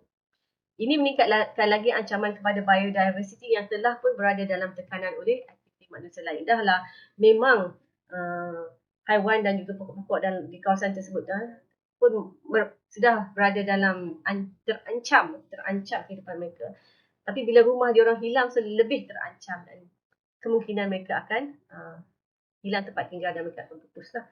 Okay, dipercayai bilangan spesies terancam di kawasan itu mungkin meningkat sebanyak 40% akibat kebakaran. So ini adalah contoh perubahan iklim yang menyebabkan kehilangan kepupusan biodiversity. Lagi satu ialah peningkatan suhu global juga berpotensi untuk mengubah ekosistem dalam tempoh jangka panjang dengan mengubah apa yang boleh tumbuh dan hidup di dalamnya. Okay, seperti contoh contohnya di sini kita dapat terumbu karang. Dia sangat sensitif kepada peningkatan suhu dan pengasidan laut ataupun ocean acidification. Okay, peningkatan suhu kita boleh tengok menyebabkan coral bleaching. Pengasidan lautan juga boleh membunuh terumbu ataupun karang tersebut kerana terumbu karang dibuat daripada kalsium. Dia punya badan dibuat daripada kalsium. So bila air laut menjadi lebih berasid disebabkan oleh climate change dan juga semuanya, dia punya terumbu tu tidak akan sihat lah. Dia punya kalsium tu akan terhakis oleh sebab keasidan laut. Okay. So ialah seperti tertulislah, dan pengasidan lautan boleh menyukarkan kerang dan terumbu karang di lautan untuk membentuk cangkerang dan rangka keras oleh sebab pH laut yang rendah dan berasid. Tidak sesuai untuk terumbu karang. Okay, the next one ialah pemusnahan habitat. Okay, ancaman kedua, biodiversity, pemusnahan habitat yang saya akan pergi di detail. Okay. Pemusnahan habitat ialah proses di mana habitat boleh dimusnahkan semula jadi, dimusnahkan secara langsung oleh pelbagai aktiviti manusia. Okay. Dan manusia ni dia musnahkan aktiviti secara langsung. Melalui aktivitinya ialah bila ia melibatkan pembersihan tanah untuk pertanian, pelombongan, pembalakan, empangan hidroelektrik dan perbandaran. So itu ialah aktiviti-aktiviti manusia yang boleh menyebabkan pemusnahan habitat. Selain daripada itu juga, walaupun banyak kemusnahan habitat kita kaitkan dengan aktiviti manusia. Ia bukanlah fenomena buatan manusia semata-mata. Okay? Kehilangan habitat juga berlaku akibat kejadian seperti banjir, letusan gunung berapi, gempa bumi dan turun naiknya iklim. Secara amnya, pemusnahan habitat menyebabkan keputusan spesies. Ditambahkan lagi dengan aktiviti manusia yang memusnahkan habitat semula jadi pada kadar dan pada skala ruang yang melebihi kemampuan kebanyakan spesies dan komuniti untuk berkembang dan bertumbuh semula. Jadi kalau mereka tidak dapat replenish, tidak dapat kembali membiak dan juga tidak boleh berkembang, lama-lama mereka akan terus. Ini ialah slide ini menerangkan spesies hidupan yang terancam di Malaysia akibat kemusnahan habitat. Okay. Tambah lagi Malaysia telah kehilangan padat sumber Sumatera di mana spesies ini diumumkan sebagai pupus, spesies yang pupus di Malaysia. Di Malaysia sudah tidak ada padat Sumatera dan juga beberapa spesies lain 2 tahun yang lalu. Hal ini menunjukkan kemusnahan habitat menyebabkan keputusan spesies dan spesies ini yang kita tahu. Ini adalah spesies yang kita tahu pupus. Okay? Dan kita juga ada spesies yang kita tidak tahu kewujudannya tapi dia dah pupus. Okay? Sebab kekayaan biodiversiti adalah sangat tinggi di tropika dan dianggarkan terdapat 8.7 juta spesies tumbuhan dan haiwan yang wujud. Dan hanya out of 8.7 million juta spesies tumbuhan tersebut, hanya 1.2 juta spesies yang telah dikenal pasti. Yang lain-lain lagi kita tidak tahu. Dan ada juga setengah saintis mengatakan kita tahu apa yang ada di luar bumi daripada di dalam bumi. Ketiga ialah pencemaran. Ancaman ketiga ialah pencemaran. Contohnya pencemaran toksin industri yang membunuh banyak spesies di sungai dan tasik. Ini ialah sludge yang disebabkan pencemaran toksin. Habislah kawasan toksin. Ini kawasan yang sihat, ini kawasan yang toksik. And then kita juga ada pencemaran plastik dan juga mikroplastik dalam air laut. Okay, so mikroplastik ni dia ada wujud di dalam air laut, atau di kawasan akuatik lah. Dan binatang-binatang marine atau binatang laut dia akan makan. Secara langsung dia akan termakan lah mikroplastik ni. Dia akan terkumpul di dalam, contohnya kalau ikan kan, dia akan terkumpul dalam badan ikan tu. Kalau ikan kecil tu, ikan kecil dimakan ikan besar dimakan oleh ikan lagi besar dan kita makan ikan tu. So dia akan terkumpul dan mikroplastik juga boleh masuk ke dalam sistem kita. Okay, so ini ialah bahayanya pencemaran plastik dan juga mikroplastik. Dan nombor 4 ialah ancaman keempat ialah spesies invasif. Saya akan tunjukkan contoh spesies invasif di Malaysia yang mengancam ekonomi para petani. Ini ialah siput kodak emas ataupun Humasia species. Dia mula dikesan pada tahun 1991 di kolam ikan di Selangor. Dan siput ini diseludup secara haram ke dalam negara untuk tujuan pembiakan komersial sebab cantik kot saya rasa. Pada masa ini siput itu ditemui di semua kawasan jenapan utama dan dianggarkan terdapat di lebih daripada 17,000 hektar sawah padi. Kerosakan disebabkan oleh siput boleh memusnahkan sepenuhnya tanaman padi bergantung kepada saiz dan kepadatan daripada siput. Dan siput kodak emas kini diuruskan dengan menyepadukan pelbagai kawalan langkah termasuk kawalan kimia, membelai itik secara kawalan mekanikal dan kawalan fizikal. So, para petani mereka akan cuba membuang siput inilah. Kerana dia ialah spesies invasif dan juga pest lah kepada mereka. Selain daripada itu, spesies invasif ikan hiasan juga menjadi isu yang kritikal di Malaysia. Contohnya spesies gar. Ini ialah ikan gar. Ini ialah bukan tempatan, bukan spesies padang, bukan spesies di Malaysia. Ikan gar. Dan juga kita ada ikan paima, ikan yang sangat besar, dan juga ikan tilapia. So ini ialah tiga jenis ikan yang bukan mention, bukan dari Malaysia, dan mereka juga dikenali sebagai spesies invasif. Spesies tersebut dilaporkan membesar dalam sistem sungai di tempatan dan secara beransur-ansur menguasai ekosistem. Dan spesies invasif tersebut telah diperkenalkan di Malaysia sejak 50 tahun lalu, terutama untuk kultivasi. Dan untuk makluman, Malaysia telah mengimport spesies invasif untuk aquaculture sebanyak 64.3%, aquarium sebanyak 19%, rekreasi sebanyak 14.3% dan biologi sebanyak 2.4%. Jadi kalau kita tengok contohnya ikan arapaima ni kan, masa dia kecil-kecil memang dia sangat comel lah. Dia kecil saja, besar ni. Okey. Ada saya pernah nampak dijual aquarium lah yang menjual ikan. Okey. Hobbies lah, hobbies. Okey. Jadi bila dia dah besar, okey, dia boleh besar sampai 5 kaki. Lebih pun boleh. Jadi mereka tak boleh simpan dah dalam aquarium, so mereka akan buang. Okay, dan buang di ekosistem kita.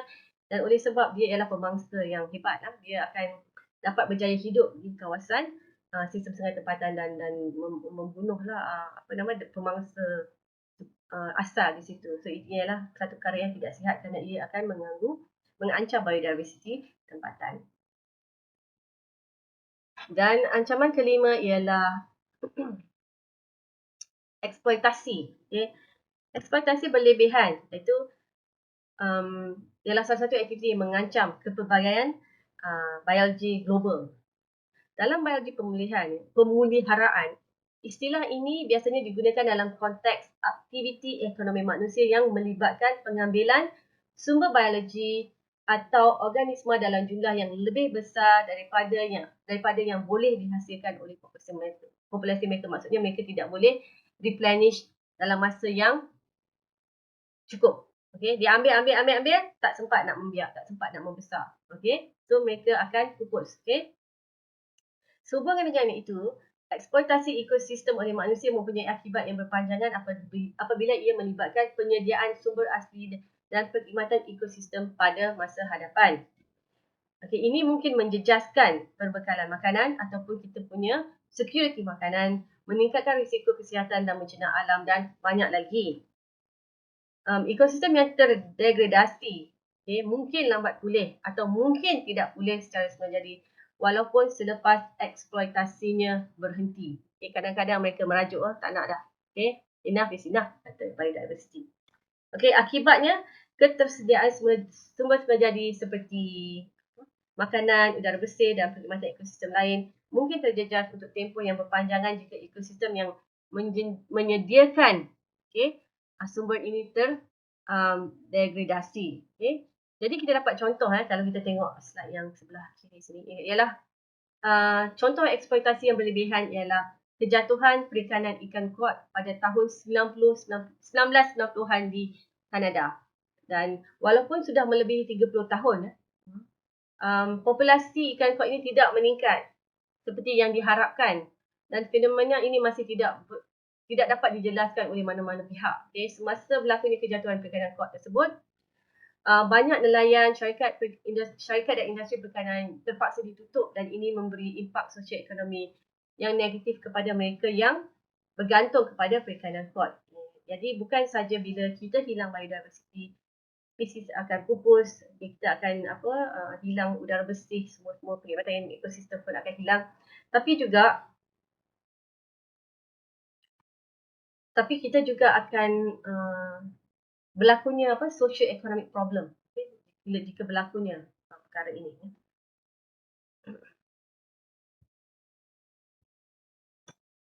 The next one ataupun yang akhir sekali ancaman terhadap biodiversity ialah wabak ataupun penularan penyakit. Okay. Jadi beberapa kajian mencadangkan bahawa kehilangan biodiversity menyebabkan wabak penularan penyakit meningkat dan disebarkan oleh haiwan kepada manusia. Disebabkan kehilangan biodiversity, menyebabkan kehilangan perkhidmatan ekosistem yang penting sebagai penampan penyebaran penyakit berjangkit kepada manusia, iaitu haiwan dan tumbuhan. So kita boleh jangkit daripada haiwan dan tumbuhan dan selalunya kalau kita pernah dengar istilah zoonotic virus kan, dia dapat pergi, boleh pindah daripada haiwan spesies lain ke haiwan spesies lain. Kemurusan biodiversity mungkin membawa kepada lebih cepat kadar kemunculan semula penyakit berjangkit. Sebagai contoh, penyakit Ebola, sesama burung, sindrom pernafasan Asia Barat atau MERS, virus Nipah dan terkini COVID-19, virus COVID-19 atau coronavirus, berpunca dari haiwan yang menjangkiti manusia melalui aktiviti manusia. So, kita perlu berjaga-jagalah mengenai hal ini. Silap. Okey. Jadi itu ialah ancaman. Jadi kita akan melihat seterusnya apakah dasar pemulihan biodiversity di Malaysia. Sehingga kini Malaysia telah meratifikasi kira-kira 17 perjanjian multilateral alam sekitar berkaitan biodiversity ataupun Multilateral Environment Agreement, pendeknya MEA. Saya akan sebut MEA selepas ini, untuk melindungi biodiversity dalam negara Malaysia. Contohnya, kita ada Convention on International Trade in Endangered Species of Wild Flora and Fauna ataupun dikenali sebagai CITES. Nama pendeknya ialah CITES. Okay, kalau siapa pernah dengar CITES, okay, baguslah. Dia ditandatangani pada tahun 1978 dan berfungsi dengan membolehkan perdagangan antarabangsa untuk spesimen spesies terpilih mengikut kawalan tertentu. So kalau kita nak memperdagangkan haiwan atau tumbuhan, kita ada kawalan lah di bawah CITES ni. Okay.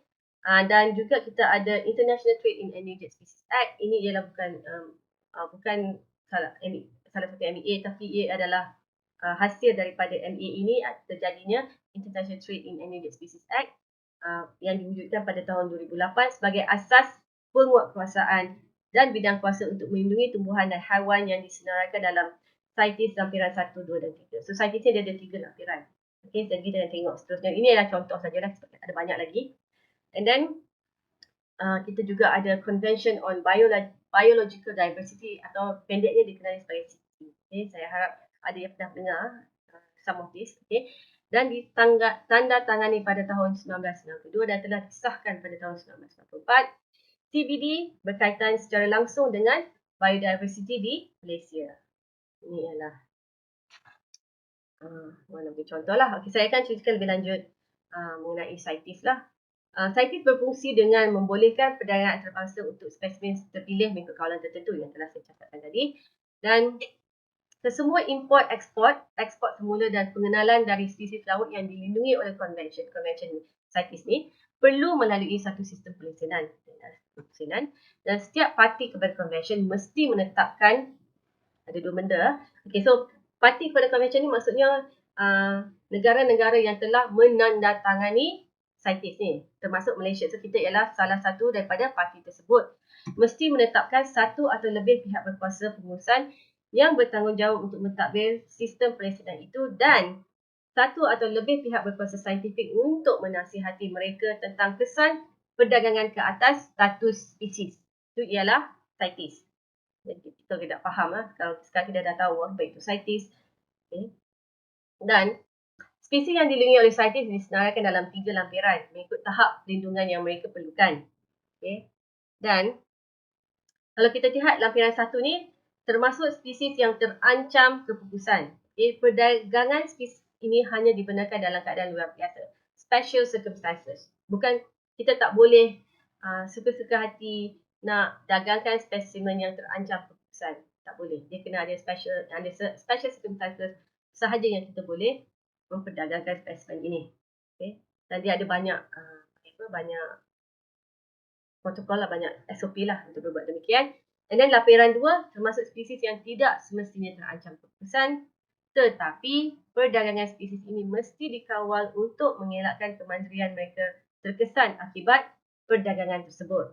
Itu ialah lampiran 2 dan akhir sekali ialah lampiran 3. Mengandungi spesies yang dilindungi di sekurang-kurangnya satu negara yang telah meminta pihak CITES yang lain untuk membantu dalam mengawal perdagangan. So kita ada lampiran 1, 2 dan 3 dan semua haiwan-haiwan ini dilindungi untuk perdagangan.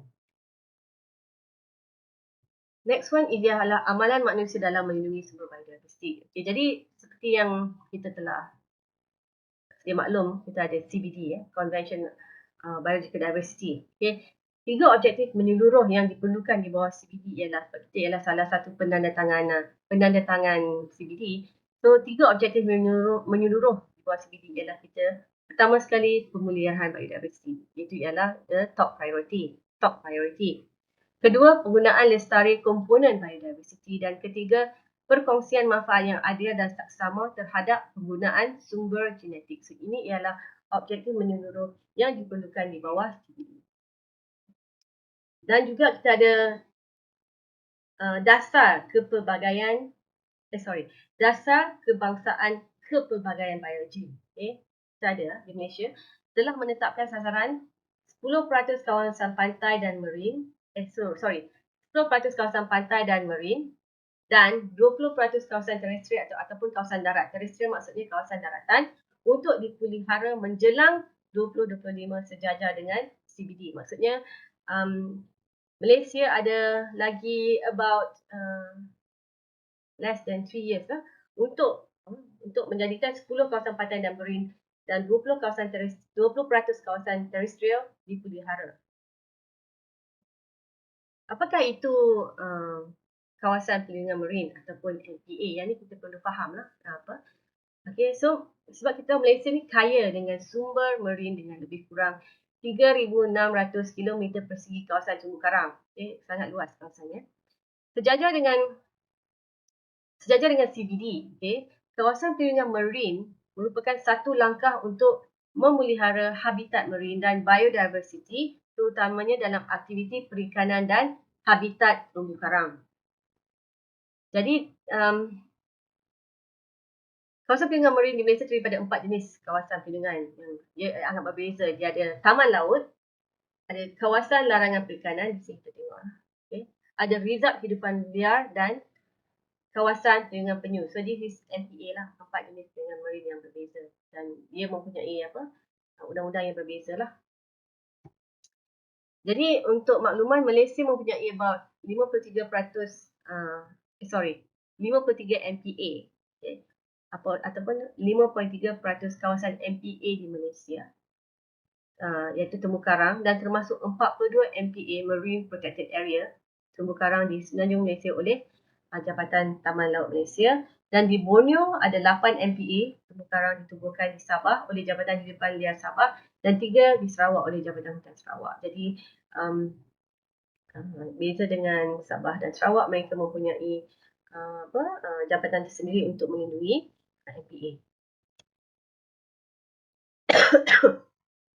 Seterusnya, kita akan pergi ke CBD. Tadi kita bercakap mengenai lautan. Sekarang ni kita bercakap mengenai daratan, iaitu hutan. Di bawah CBD, biodiversiti hutan ialah istilah luas yang merujuk kepada semua bentuk kehidupan yang terdapat dalam kawasan hutan. Peranan ekologi daripada hutan merangkumi pokok, haiwan dan mikroorganisma yang mendiami kawasan hutan. Semua sekali bukan saja pokok. Sebab bila kita dengar hutan ni, kita ingat pokok. No, pokok di hutan ni ada banyak. Dia ada banyak organisma itu. Dan peranan yang dimainkan oleh hutan, kita tahu satu adalah penting dalam pembangunan sosio-ekonomi dan perindustrian sebuah negara. Dan selain daripada itu, ia menyumbang secara signifikan dalam mengekalkan kestabilan alam sekitar, termasuk melindungi sumber air, kepelbagaian biologi dan juga flora dan fauna. So, di antara semua jenis ekosistem hutan, hujan tropika dan ekosistem tanah lembap dan bakau, kita panggil hutan. Ia adalah habitat yang paling kaya dengan kehadiran pelbagai spesies. Walaupun ekosistem ini hanya meliputi 10% daripada kawasan daratan dunia, di ekosistem hutan ni, tetapi ia mempunyai 90% daripada jumlah spesies dunia. So, betapa tingginya dia punya biodiversity. Dia hanya ada 10% of liputan di dunia, tapi dalam 10% tu dia ada 90% daripada jumlah spesies di dunia. The rest of the 10% datang daripada tempat lain. So, ini ialah betapa tingginya hutan. Jadi kita ada mengenali kepentingan hutan sebagai salah satu khazanah biodiversiti yang tidak terkira nilainya. Malaysia telah memperkenalkan dasar perhutanan Malaysia pada tahun 2021 bagi menggariskan hala tuju yang jelas termasuk strategi dan pelan tindakan pragmatik dalam mendepani cabaran baharu sektor perhutanan di peringkat domestik dan antarabangsa. So, ia merupakan dasar inklusif yang mengambil kira kepentingan di Semenanjung Malaysia, Sabah dan Sarawak ke arah mencapai pembangunan lestari serta pengurusan hutan secara bertanggungjawab dan berkekalan. Malaysia mempunyai dalam 18 juta lebih hektar kawasan berhutan dan 54% daripada litupan tanah di Malaysia masih diliputi dengan kawasan hutan. So, kita masih ada 54% hutan di Malaysia. Walau bagaimanapun, dari tahun 2001 hingga tahun 2019, Malaysia telah kehilangan 8.12 juta hektar litupan hutan di Malaysia. Walaupun kita ada 54%, ini yang perlu kita lindungi. Jadi itu ialah perkara-perkara yang telah dibuat Malaysia untuk biodiversity. Jadi kita juga ada kempen, saya ingat highlight mengenai kempen kesedaran berkisarkan biodiversity.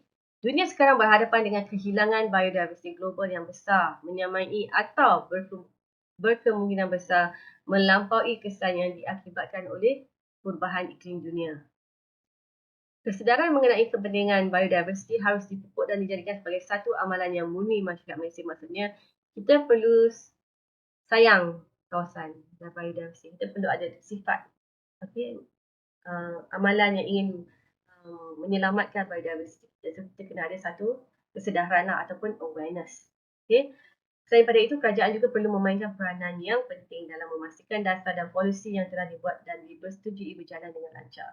So, dia memula daripada individu dan individu daripada satu komuniti dan komuniti mula kepada rakyat global. So, kita kena mula daripada kecil ke besar dan juga kita juga memerlukan bantuan kerajaan untuk memainkan peranan untuk menyelamatkan biodiversity.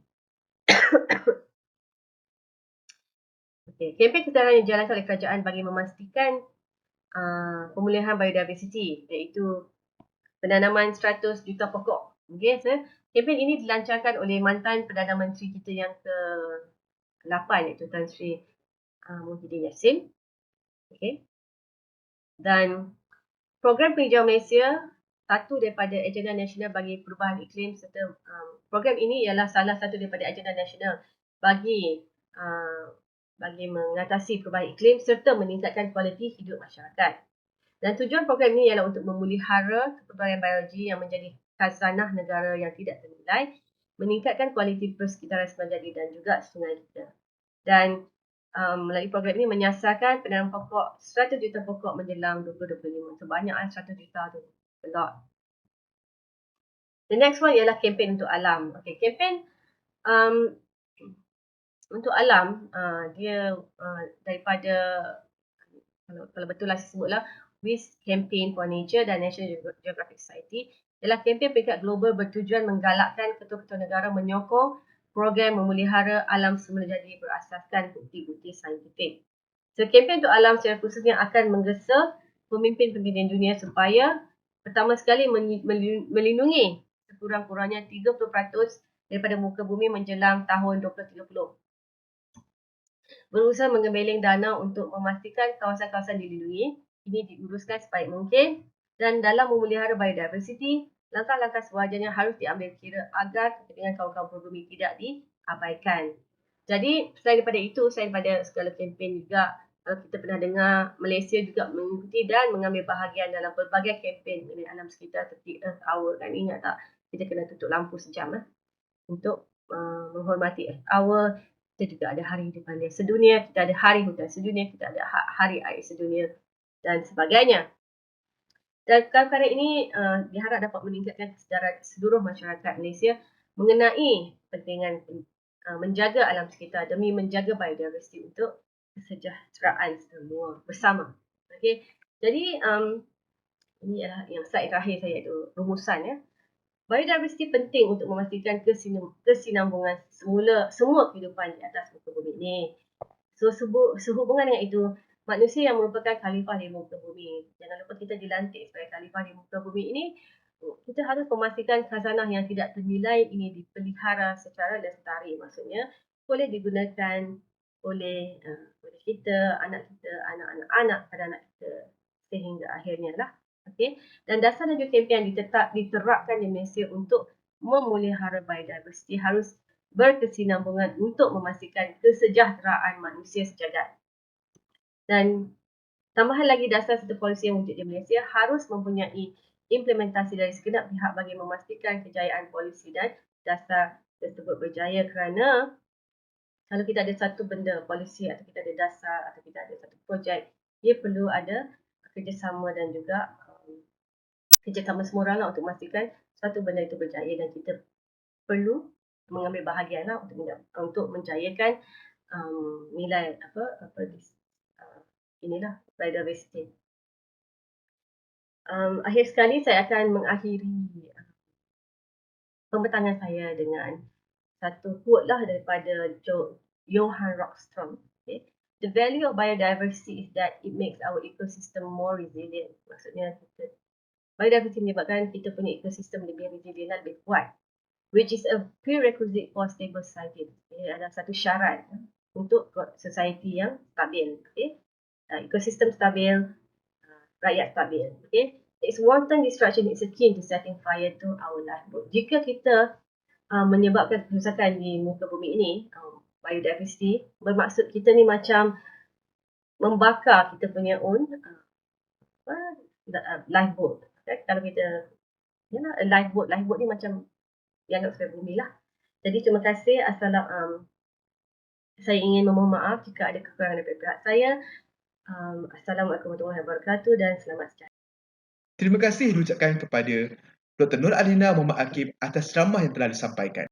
Sekian saja siri webinar bagi kuis STEM Biodiversity kali ini. Saya harap guru-guru dan pelajar yang mendengar siri webinar kali ini memperolehi input dan maklumat yang telah disampaikan oleh kedua-dua penceramah kita sebentar tadi. Akhir kalam daripada saya, Assalamualaikum warahmatullahi wabarakatuh dan selamat sejahtera. Sekian, terima kasih.